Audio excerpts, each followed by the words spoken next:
2005 से पहले बिहारी होना अपमान था। एक वाक्य जिसके मायने हर बिहारी समझता है कि जिस स्थिति में हम लोगों को बिहार मिला था, उस समय बिहारी कहलाना अपमान का विषय था। मेरे हिसाब से ये सिर्फ कोई चुनावी बयान नहीं था, बल्कि उन लाखों लोगों के दिल को छू जाने वाली बात थी जिन्होंने कभी किसी शहर की बस या ट्रेन में सिर्फ बिहारी कहे जाने पर सिर झुका लिया था।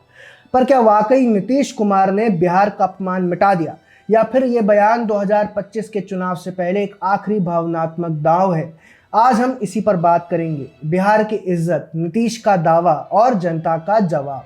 90 का दशक, वो दौर जब बिहार की पहचान जंगल राज से थी। कानून व्यवस्था नाम की कोई चीज ना थी। दिन में लूट, रात में अपहरण और सत्ता में बैठे लोग चुप। बिहार के युवाओं को नौकरी नहीं मिलती थी, उन्हें बिहार से पलायन करना पड़ता था, दिल्ली, पंजाब, मुंबई तक। लेकिन जब वो कहीं पहुंचते तो सुनते, अरे तुम बिहारी हो। ये सवाल नहीं, एक ताना होता था। दुखद तो ये है कि अगर सिर्फ सवाल भी होता तब भी ताना जैसा प्रतीत होता। और यही वो घाव है जो हर बिहारी के दिल में है। और आखिर बिहारी होना कभी अपमान क्यों था?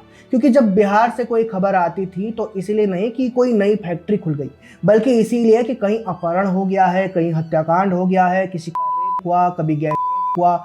उस वक्त बिहार की कोई इंडस्ट्री के नक्शे पर नहीं देखता था, बल्कि माफिया के नक्शे पर बांटता था।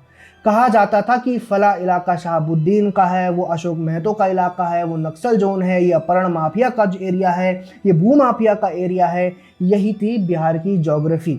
यही था वो वक्त जब बिहार का नाम सुनते ही लोग डरते थे। बिहार मतलब बंदूक, बम और बदनामी। लेकिन आज तस्वीर बदल चुकी है। आज जब हम बिहार की बात करते हैं तो ये नहीं देखते कि किसका इलाका है, बल्कि ये देखते हैं कि कहाँ पर कौन सी इंडस्ट्री चल रही है, कहाँ एग्रो बेस्ड स्टार्टअप्स है, कहाँ महिलाएं स्वरोजगार कर रही हैं, कहाँ पर प्लांट्स बन रहे हैं, कहाँ इंफ्रास्ट्रक्चर का काम हो रहा है। पहले सवाल होता था कहाँ अपराध ज़्यादा है, अब सवाल होता है कहाँ इंफ्रास्ट्रक्चर तेजी से बढ़ रहा है। याद कीजिए 80 से लेके 90s का बिहार, जब लोग ट्रेन की छतों पर बैठकर घर जा रहे होते थे। वो तस्वीर आज भी याद है। एक भीड़, एक अफरा तफरी, एक हताशा। और आज वही बिहार रेलवे स्टेशन पर रेल मंत्री अश्विनी वैष्णव जनता से फीडबैक लेते हैं और बिहार के लोग अपनी सुविधा से लेकर शिकायत मंत्री को बताते हैं, क्योंकि अब बिहारी सिर झुकाकर नहीं, सिर उठाकर बात करते हैं।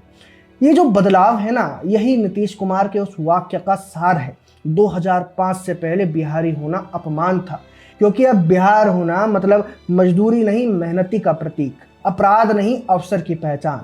और आज बिहार के मुख्यमंत्री नीतीश कुमार कहते हैं उस अपमान को हमने सम्मान में बदला। लेकिन ये कैसे हुआ? इसके लिए समय का पहिया घुमाना पड़ेगा। 2005 में एक नया चेहरा उभरा, नीतीश कुमार। स्लोगन था सुशासन। और धीरे धीरे बिहार ने एक नई सुबह देखी। सड़कें बनी, बिजली आई, लड़कियों को साइकिल मिली, गांवों में पंचायतें मजबूत हुई और सबसे बड़ी बात, बिहार में अपराध घटा। लोगों को लगा कि अब बिहार बदल रहा है, और सच कहें तो बहुत कुछ बदला भी है। कभी दिल्ली में बिहारी कहलाना शर्म की बात थी, अब लोग गर्व से कहते हैं कि भैया मैं बिहार से हूँ। नीतीश ने सिर्फ सड़कों का नहीं, मान सम्मान का भी पुनर्निर्माण किया है। और यही वो भावनात्मक डोर है जिसे खींचकर नीतीश कुमार अब दोबारा जोड़ना चाहते हैं 2025 के चुनाव से पहले। अब जरा सोचिए, इतने वर्षों से सत्ता में रहने वाले मुख्यमंत्री को चुनाव से ठीक पहले वीडियो जारी करने की क्या जरूरत पड़ गई? क्योंकि ये वीडियो सिर्फ अपील नहीं है, ये एक इमोशनल पिच है। उन्होंने कहा कि हमने अपने परिवार के लिए कुछ नहीं किया। एक सीधी लेकिन निशाने पर वार करने वाली लाइन जो सीधे लालू यादव परिवार पर जाती है। नीतीश कुमार ने इस वीडियो के जरिए साफ कहा कि हम परिवार के नहीं, बिहार के लिए हैं। और ये संदेश सिर्फ बीजेपी या जेडीयू वोटरों के लिए नहीं है, बल्कि हर उस बिहारी के लिए है जिसने कभी लालू के जंगल राज की वजह से अपमान झेला है। लेकिन अब लोग सवाल भी करेंगे कि ये तो नीतीश का इमोशनल मैनिपुलेशन है, सम्मान से पेट थोड़ी ना भरेगा।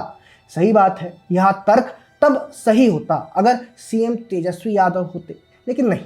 नेता अभी नीतीश कुमार हैं और वह ऐसे मुख्यमंत्री हैं जिन्होंने बिहार में विकास किया है। और ये मैं व्हाट्सएप से पढ़कर नहीं बोल रहा, आप हमारे यूट्यूब चैनल पर जाकर हमारी सारी ग्राउंड रिपोर्ट्स देख लीजिए बिहार की। आपको सब पता चल जाएगा कि बिहार की जनता आज किस पर विश्वास कर रही है और क्यों कर रही है। 3 साल पहले हम लोगों ने मखाना छोड़ दिया था। क्योंकि 30 रुपए आ गया था उसका गुड़िया का रेट। तो इस कारण बेचा ही नहीं, क्योंकि 50 रुपए हम लोग को निकालने में लग रहा था। लेकिन जब से मखाना बोर्ड का गठन हुआ, सरकार ने जीआई टैग दिलवाया है। इस बार आप देख लीजिए 300 रुपए तक गया है गुड़िया का रेट। और सारे बाहर के व्यापारी, यहाँ तक कि मेरे पास मुंबई के व्यापारी आके मखाना ले गए। पहले आते थे लेकिन ट्रक नहीं आ पाता था उनका, रोड के कारण, तो वो नहीं होता था। इस बार मखाना में हम लोगों के यहाँ मिल नहीं रहा है, इतना ज़्यादा बिक्री हुआ। अगर नीतीश और मोदी अभी नहीं रहते, नीतीश भैया और मोदी भैया, तो आज बिहार में इतना इतना गली गली रास्ता, साइकिल, प्रसाद, मतलब जितना सारा चीज़ दिए नीतीश और मोदी भैया ही दिए हैं। हम लोग के लिए बहुत विकास किए हैं, बहुत ज़्यादा। क्या कुछ भी जो विकास आपको लगता है? जैसे कि हम लोग जब से पढ़ाई किए, साइकिल मिला हम लोग को, कपड़ा मिला हम लोग को, गली गली रोड मिला हम लोग को। हम लोग का मतलब कि खेती उती बारे में जितना भी होता सब सारा चीज़ उससे मिला है। शराबबंदी से ये ठीक हुआ है कि जाकर के पूछिए उस घर को, जो घर बर्बाद होता था उस घर से जाके पूछिए। बच्चे माँ खुश हैं कि शराब बंद है तो मेरा पति कम से कम जो पैसा कमाता है 2 पैसा लाके तो घर में देता है, बच्चे तो खा रहे हैं। और शराब पीता था तो कुछ नहीं, बच्चा भीख मांग रहा है, बाप शराब पी के रोड पर पड़ा हुआ है। वो सुधार है और ये सुधार होना भी चाहिए। दोस्तों, ये 2 दशक की यात्रा है, डर से सम्मान तक, लेकिन सम्मान से समृद्धि तक का रास्ता अभी बाकी है। नीतीश का संदेश इसीलिए असर करता है क्योंकि वह साझा पीड़ा को छूता है। पर क्या ये पीड़ा वोट में बदलेगी, ये देखने वाली बात है। 2005 से पहले बिहारी होना सचमुच मुश्किल था। आज हालात बदले हैं। नीतीश कुमार का ये संदेश याद दिलाता है कभी इस धरती ने अपमान झेला था और अब ये धरती फिर से सम्मान मांगती है। अब फैसला जनता के हाथ में है। क्या वो इस सम्मान की कहानी को आगे बढ़ाएगी या एक नई कहानी लिखेगी?